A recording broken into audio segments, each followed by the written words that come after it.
Why is steel wool and chrome always the most satisfying thing on the planet? I mean, just a couple of seconds, you go from this haze to beautiful shine. And now we're tackling the chrome that I wanted to tackle.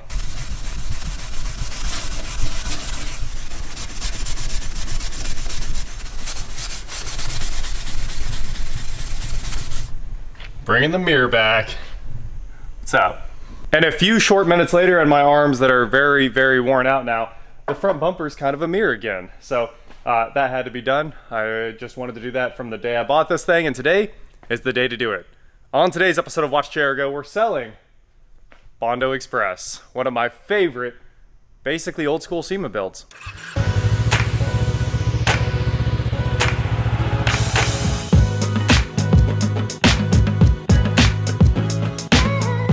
What is going on, guys? I am Watch Chair Go, and today I am here with my 1983 Toyota T100 or Toyota pickup, or what was also sold as the Hilux, lifted 6-door Chevy powered monster truck on tractor tires.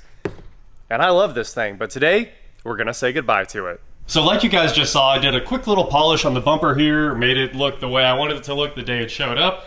That was one of the few things I really wanted to do for my own sake on this truck, polishing chrome. Super fun and changes the whole look in just a matter of minutes. Now, of course, this thing is, it's a black truck with many layers of thick Bondo on it.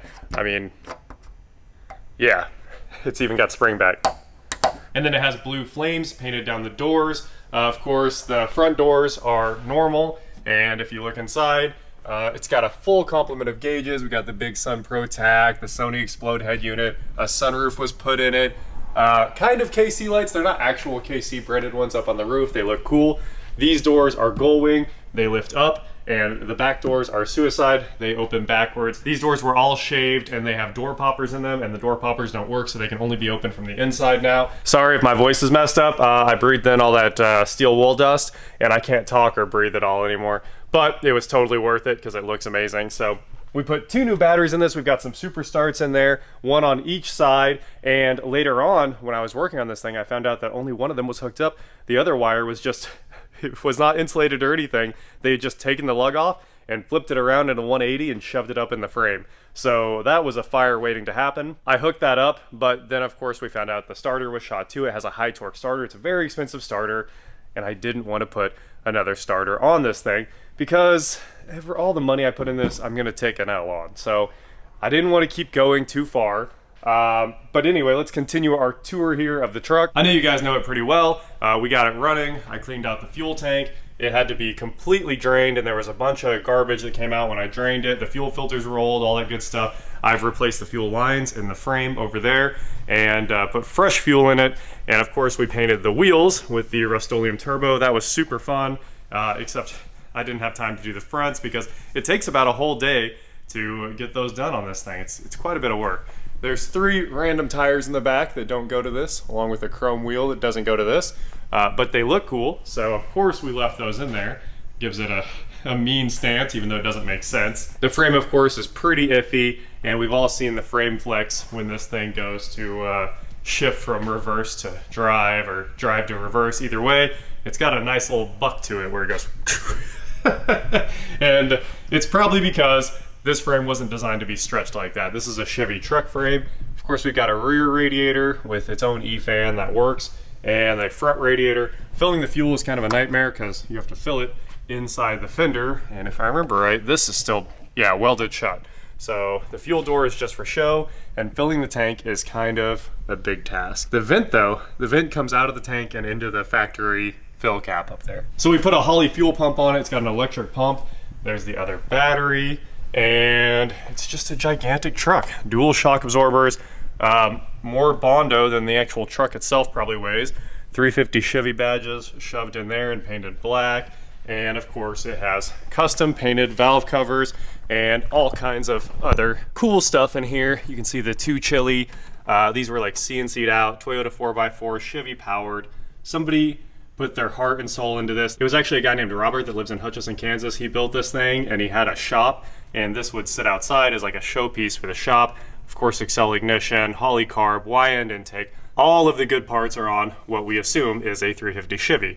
But it ran really well until it didn't anymore. So I brought this thing home. I bought it for 750 bucks, of course, and we threw a little bit of money and time and parts at it. But now, if I was gonna keep going on it, I would need to do, there's an external starter solenoid that needs replaced, and then there's a normal starter solenoid still with a jumper wire, and that would need replaced with a high torque starter that's, you know, $300 something.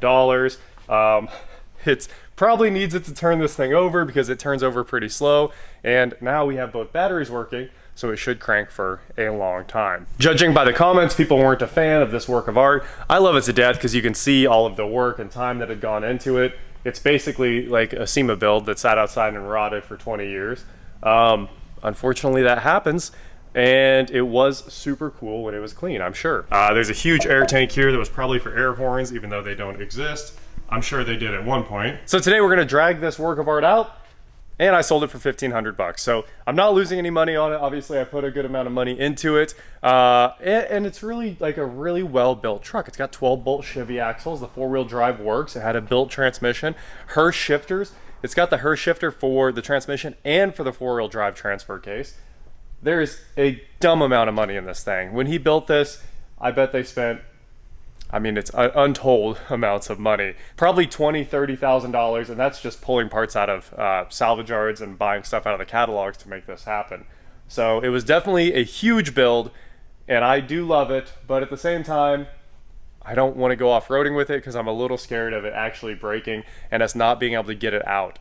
We don't have anything, I mean, it's the biggest thing on the trail, so it would be really hard to recover this if I go get stuck somewhere or if the frame breaks. What am I gonna do, abandon it there? I'm gonna sell it to the next person who wants to play with this thing, and they can continue the dream and maybe take it to rednecks with paychecks, because that's all anybody seems to suggest this is good for.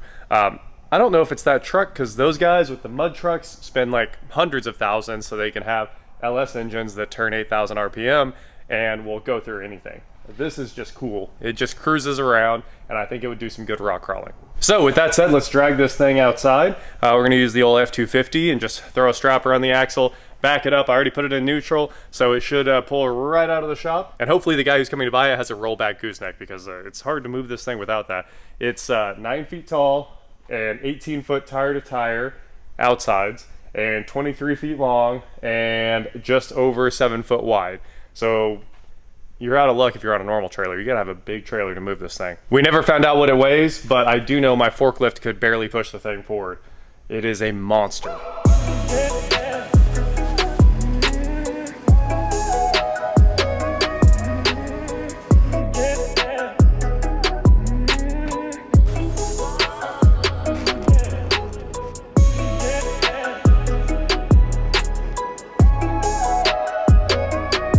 It is weird though, everybody else in the world loves this thing because it's a work of art.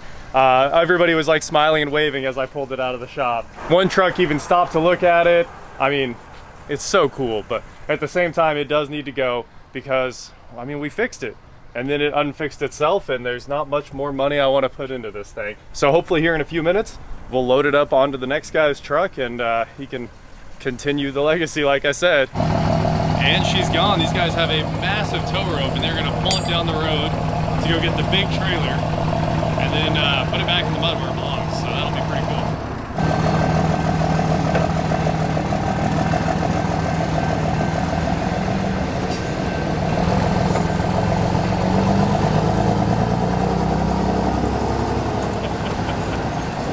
Project winter continues. We've got another space back in the shop, and we are getting these projects knocked out or sold. We've got to rotate stock and get a bunch of fun new projects in here. Oh, also, let's hook these guys up with a present. I had these parts here that were supposed to go on the truck because it's got the wrong brand air cleaner cover, and of course it needs the good brand. So we've got the adapter kit for that carb, and it's not doing me any good here, so better give it to somebody who can actually use it. It's gonna look really cool on that truck. So it's got the wrong brand air cleaner on it for sure on that Holly carb. So here's the correct brand. All right, thank you. It's all brand new. Okay. So have fun. Thanks, Yep. appreciate it. Later. That should get those guys taken care of. The last video on that truck we were gonna do was cleaning the carb and just doing a quick rebuild with my dad. Obviously, that's a lot of fun, and he loves working on carburetors, so it would have been good to do. Unfortunately, the carburetor kit was back ordered kind of forever, so we just never got to actually do that. I've got the adjustment tool here, and we're taking some of the other parts that we had for that and using them on Josh's 33 Ford over there. So this all works out in the end. Space back in the shop means we can drag more projects back over from next door, and Project Winter will continue.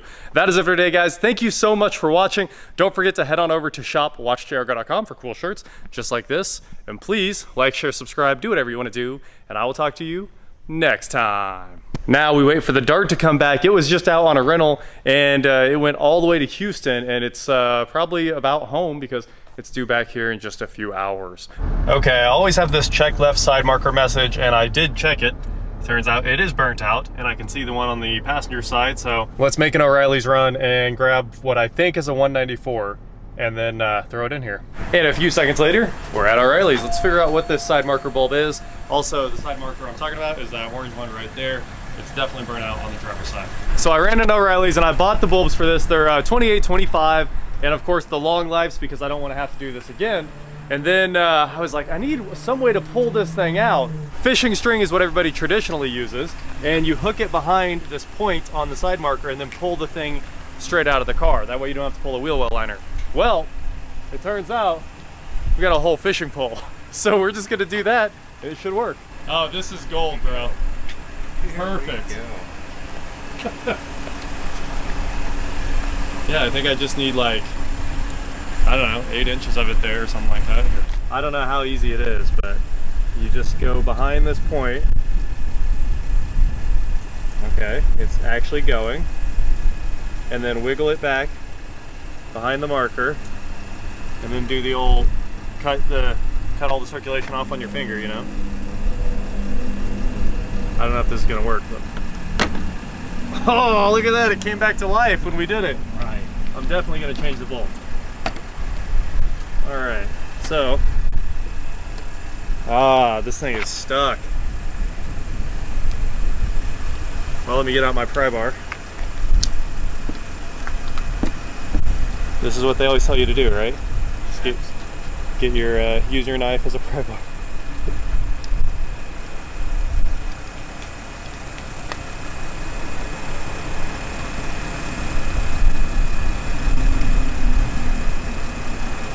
It's so hot that like it melted onto the.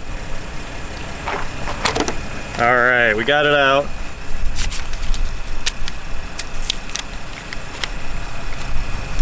We're gonna throw this one away just because it's sketchy. We'll put the long life in there. Come on. It's way brighter too. And then this should just pop on.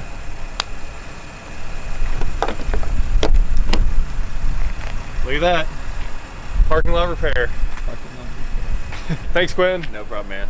Well, we have solved that problem, and weirdly, it looks a little less amber.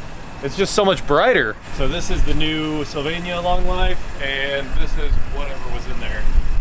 All that Bondo on the Bondo Express, I missed the perfect opportunity to say, where's the cheese? It's under the sauce. That's not enough cheese, it's under the sauce.